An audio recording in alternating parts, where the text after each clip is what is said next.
it's pudding, telescopes, and satellites, and 5G. So I'll show you how all that comes together. Yeah, it's true. In fact, there it is right there. This is chocolate pudding.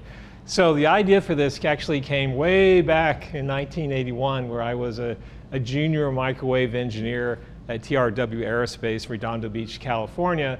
I had my first apartment out of a dorm with a roommate from Ohio State, where I had gotten my master's in EE. And I didn't know how to cook anything, so I was making like chocolate pudding a lot. The kind you make on the stove with milk and stuff. So I was actually making chocolate pudding for dinner. And then I'm sitting doing it, and my mom's on the East Coast, and so she calls me, and I was just taking it off the burner.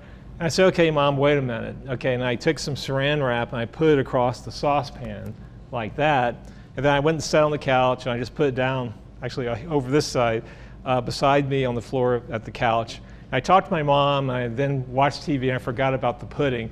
And then later on in the evening, I was looking out of the corner of my eye, off the end of the couch. I had like a floor lamp there, and then I saw an image of some light bulb just floating over the end of the couch. I said, what the heck is that? What's going on? And what had happened is that the pudding had cooled, made cold air below the saran wrap, and created a partial vacuum that then sucked the saran wrap down. And then it had basically act like a perfect little mirror and made an image of that light bulb above it. It was just floating. I said, okay, I don't have a need for this now, but I'm going to hang on to this. This is going to be useful one day. Okay, and so years later, I told my students this. They said, you dreamt that. That's not true. And so I had them recreate this experiment on a garbage can, and there's some saran wrap, and they pulled a little partial vacuum, and sure enough, you get a beautiful image floating above it. So the idea was, well, maybe we could use this, now that I'm an astronomer, to make lightweight, large, cheap telescopes. Okay, me to hold this instead of. Yeah. Okay. All right, and so that's what we started to investigate. So one question is, why do you want a large telescope? Well, large telescopes, obviously, the bigger they are, the more light you can catch. Your retina is only about 1 centimeter, and so you're limited to your sensitivity by the size of your retina on your eye. So if you had a much bigger eye, you could see deeper into space or see dimmer objects. And so obviously, the bigger the telescope, the more light you collect, and the clearer the image will be. But there's another really interesting thing about that, is that because the speed of light is finite, the deeper you look into space, the further you look into space, the further back in time you're looking.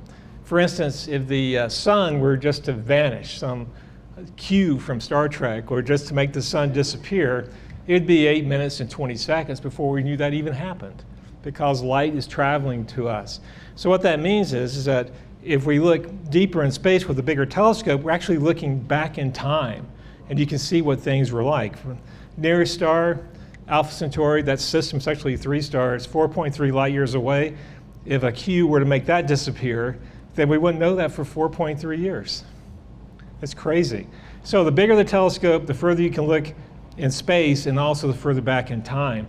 And so with new telescopes, like the James Webb Space Telescope, which is 6.5 meters, that's going to be flying, I think it's in the spring of 2021, we'll be able to look back in time. So what this picture is a picture of the evolution of the universe from the Big Bang to the current time, where we are here. And so we can actually look back and see what went on at the beginning of time, very close to it, with large telescopes. And that's one reason why you want a large telescope, not just to collect more light, but to look back in time so you can see where we came from, which is the fundamental thing. We want to know where we came from. It's wired into our brains to try to understand our origins. Well, by looking back in time to the early universe, that's one example of the big picture of where we came from. But what about us physically, like right now? How did we get here? How did your bodies get here? How did the Earth get here and the Sun get here? Well, we all came from something called the interstellar medium, which is the gas and dust between the stars. And 4.7 billion years ago, we were all the interstellar medium. All the atoms and molecules in your body were floating between the stars. So we have a direct connection. It isn't just some weird esoteric thing. We are actually formed, 4.7 billion years ago, there was a cloud of gas and dust that was about 10 light years across. Enough stuff got in one place that gravity could force the collapse of the gas to form a star. The star spun up, and made a little whirlpool. And it's from the whirlpool of gas and dust around the star that planets formed, and we came from the Earth, effectively, physically at least. And so we have a direct connection to this ISM. So I want to understand this, and many people do. And so it turns out this interstellar medium, the gas and dust between stars, it's mostly like hydrogen, carbon, oxygen, and nitrogen. And so it turns out these atoms actually can act, when they're floating around in space, act like little radio transmitters that emit at specific frequencies, just like specific radio stations have specific frequencies. So we can actually make high frequency radios about 1,000 times higher than an FM radio in frequency that can pick up these lines, and we can figure out where they are, how much it is, whether they're going or coming from their Doppler shifts, the temperatures, all this kind of stuff. So we can do this within our galaxy and other galaxies as well. So we designed a mission to do that. The first one was called the Stratospheric Terrace Observatory. And here's a picture of it. This was taken in Antarctica. This is a hangar. This is a former student of mine who's a professor at the evil ASU up north. But he's still on projects. His name's Chris Grappi. And here's the thing in the hangar. It's about 25 feet high, 25 feet wide, and weighs 2 tons. It's solar powered, has solar panels. It has a 1 meter telescope. It's actually an optical telescope. And it's kind of fun. That telescope actually was left over from Star Wars era. And who remembers the Star Wars era with Ronald Reagan? Well, he actually helped pay for this telescope. They made 2 of them. They were lightweight. They were meant to fly on the shuttle to shoot down Soviet ICBMs. But they never made it into space. They were in a warehouse at the Smithsonian, and our friends at Applied Physics Lab at Johns Hopkins found out about them, and they brought one of them forward, and that's what we flew. So 1 meter optical telescope, which we can use to look at these lines, even at radio frequencies. Okay, and here's a picture of it launching. It's like a little worldview launch. It's very similar in how it looks. Here's our little payload. So this little guy right here is this whole thing right there.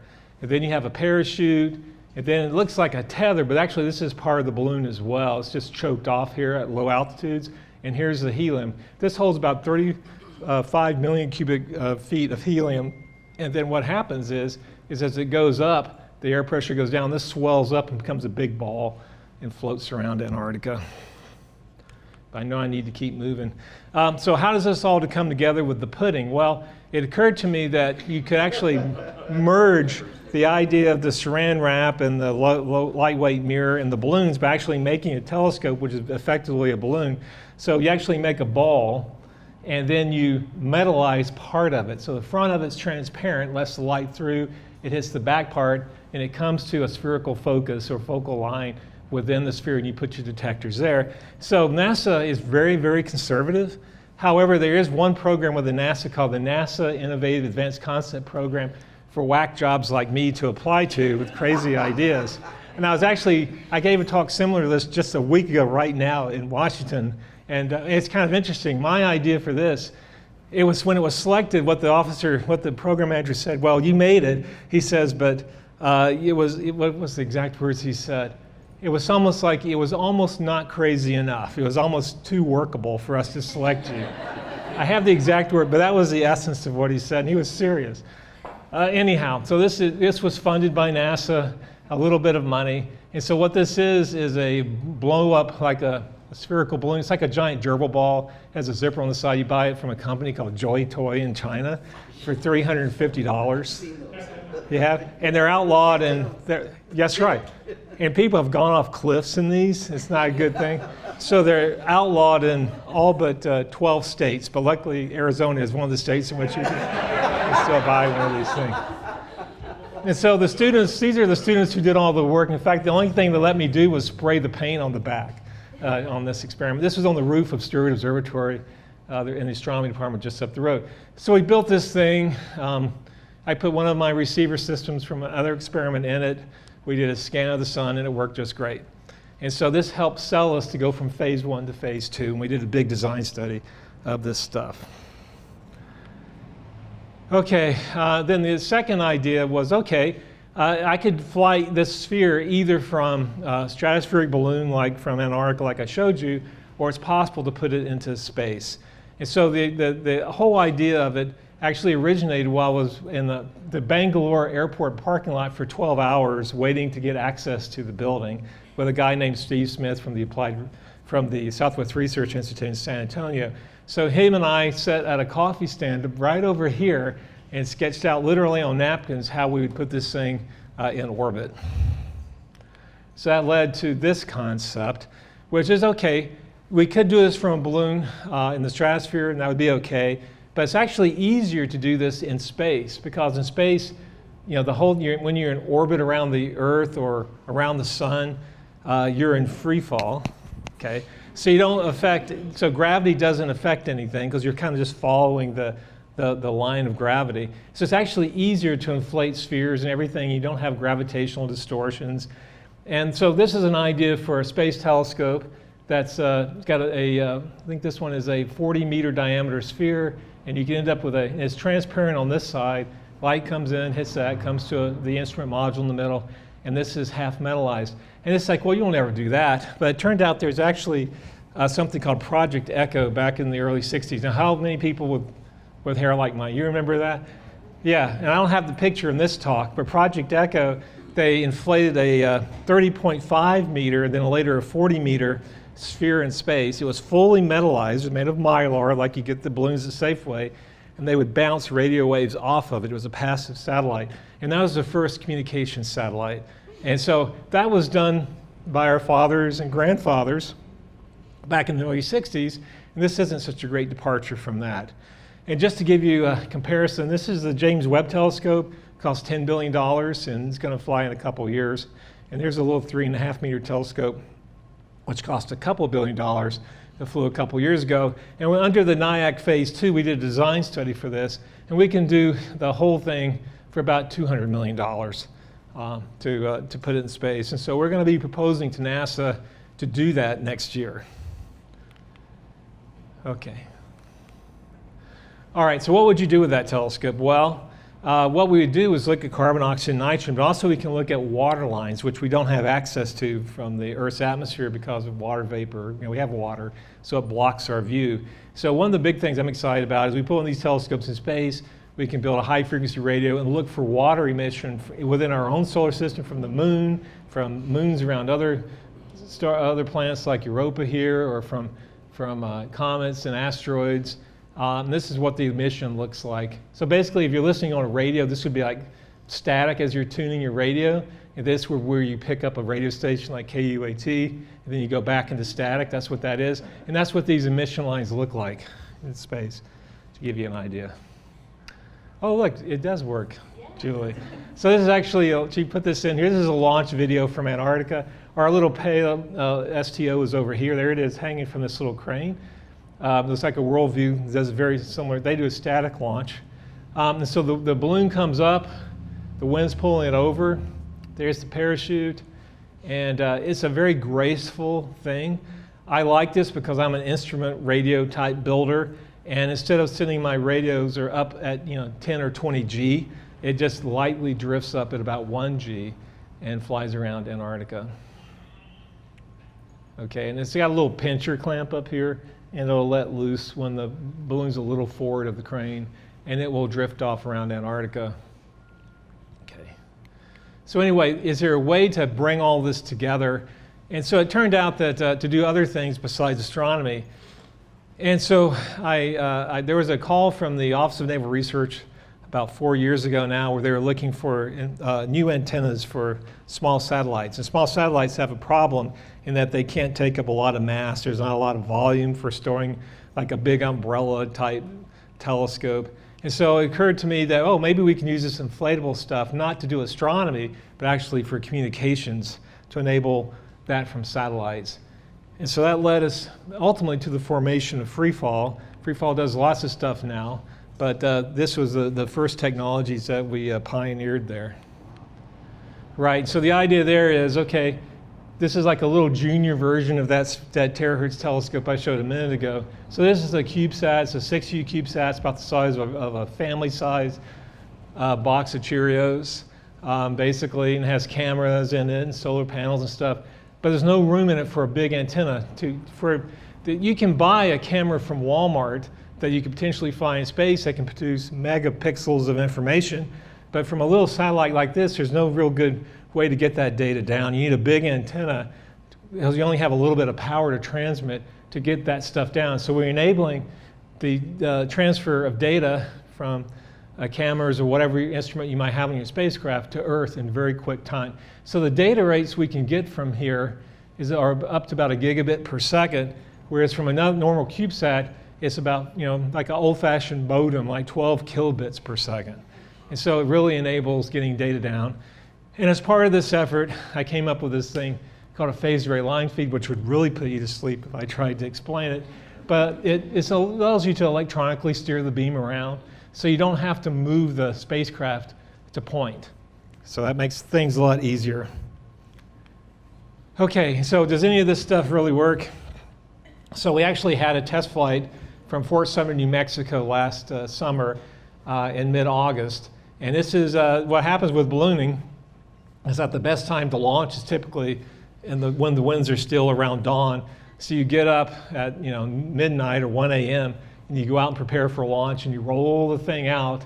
And so here's a picture of our little payload for testing this idea. We have a spherical reflector here that's basically a big plastic punch bowl that we cover with Mylar tape to make it to a reflector with one of these phased array line feeds inside. And then we had an inflatable version as well. And we were going to launch, and we launched it on this thing. This is called the Big 60 from NASA. It's a 60 million cubic foot balloon. It's the largest one that exists currently. And it can go up to about 30 miles. And that's what we did. Here's a picture of that inflatable antenna at 30 miles. So this is northern New Mexico and northern Arizona. And then we ran this experiment and were able to prove the basic technology works and that we could steer the beam around. It made people happy. All right, and so the thing you can do then is like, well, okay, you can do it from balloons, so you can have balloon-borne versions of this to connect people up on the ground from high altitudes, or you can do a version of it in space.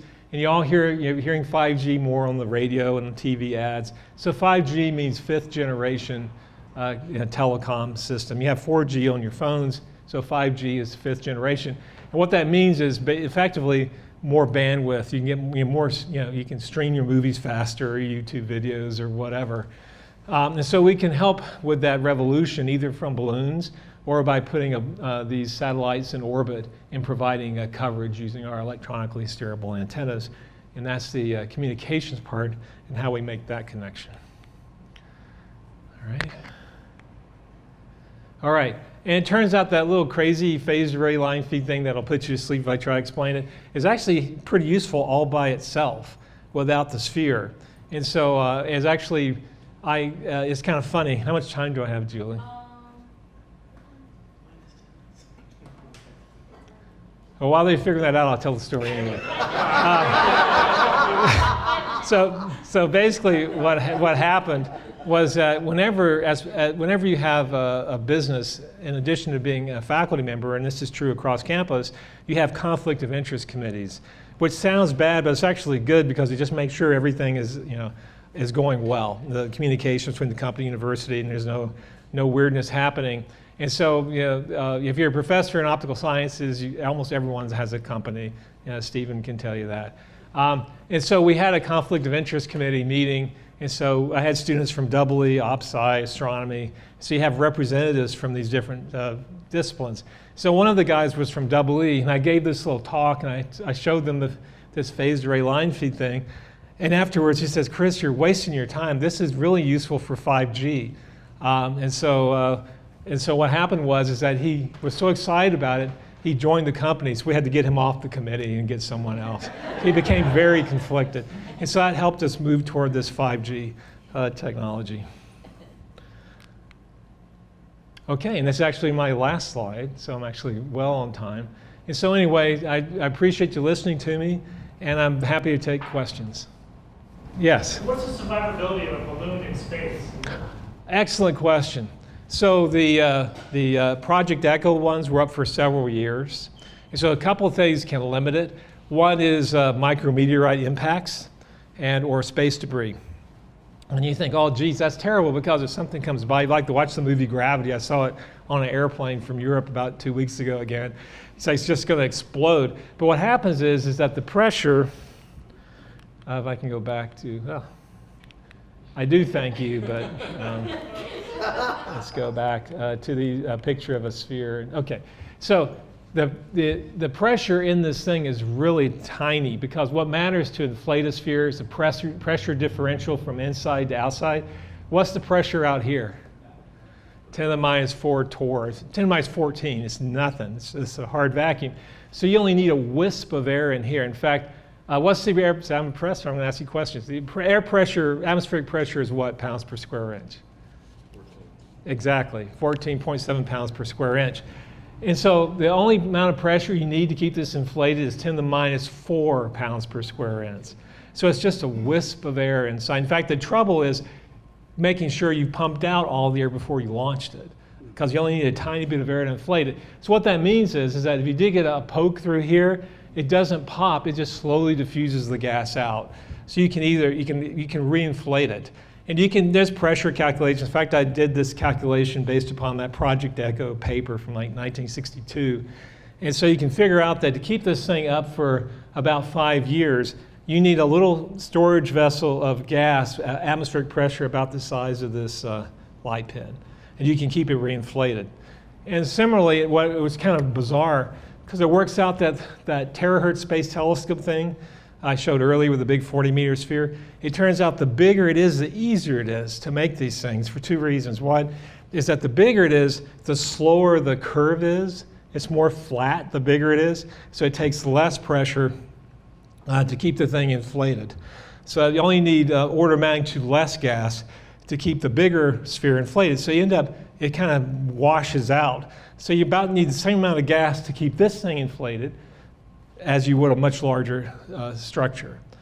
Okay, and the other reason it's good is because you're not putting much stress on the surface of the film, and so it's easier to make a nice spherical shape the bigger it is. So it's completely opposite of the standard paradigm for how you make telescopes in space, because as you make telescopes in space, it gets more and more expensive. James, I don't know how much Hubble was. Originally, it was about $1 billion, and then they do operations. James Webb is $10 billion. Hubble is something like, how big is 90-inch telescope? James Webb is a 6.5 meters, 10 times more costly. If you wanted to do a telescope that's the size of the one I'm envisioning here, there's not really technology to let you do that, but if you took the James Webb technology and tried to extrapolate it, it would probably cost $50 billion or something more to make. So we need to go to this inflatable technology to achieve larger apertures in space. Yes? My dad remembered the Echo satellites, I don't. But they were clearly visible from the ground. If you did the 40-meter, have you done the calculation of how bright would these be? Yeah, and so the plan is for the 40-meter one, what we want to do is actually put it in an Earth trailing orbit. And the reason we want to do that is that if you orbit the Earth too closely, then you're orbiting the Earth, and so you'll need to flip the thing around to maintain, like normally for the very distant objects, even with the big telescope, you have to integrate for many hours. And a typical Earth orbit can be as low as 90 minutes, right, depending on the orbit.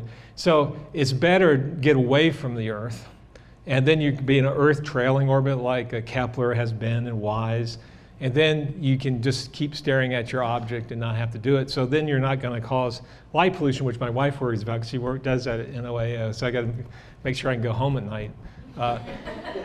We had this discussion on the way down here on Swan, and you got a little heated actually on the way down. Anyhow, that's one reason to do it on an Earth trailing orbit. The other reason is that there's less space debris.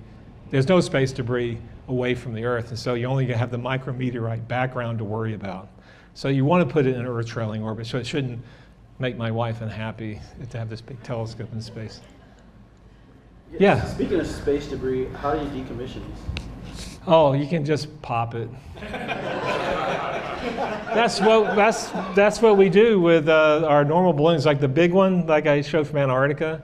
It actually has a ripcord on the side, so when it's time to come down, NASA literally pulls a ripcord, and the balloon just opens up and just falls down in a big lump of hundreds of pounds of polyethylene on the ground. Similarly with this, we could just deflate it.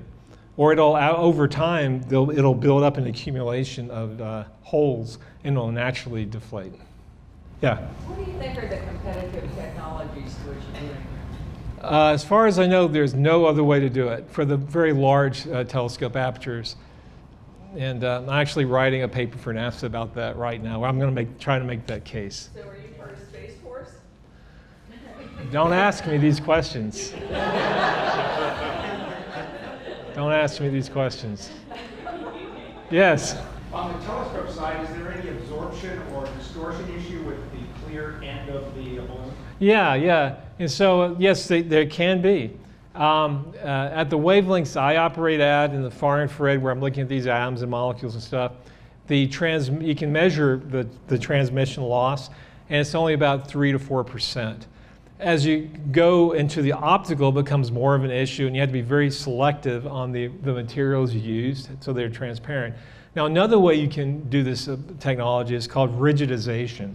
So it's possible to inflate the sphere and then have it rigidize.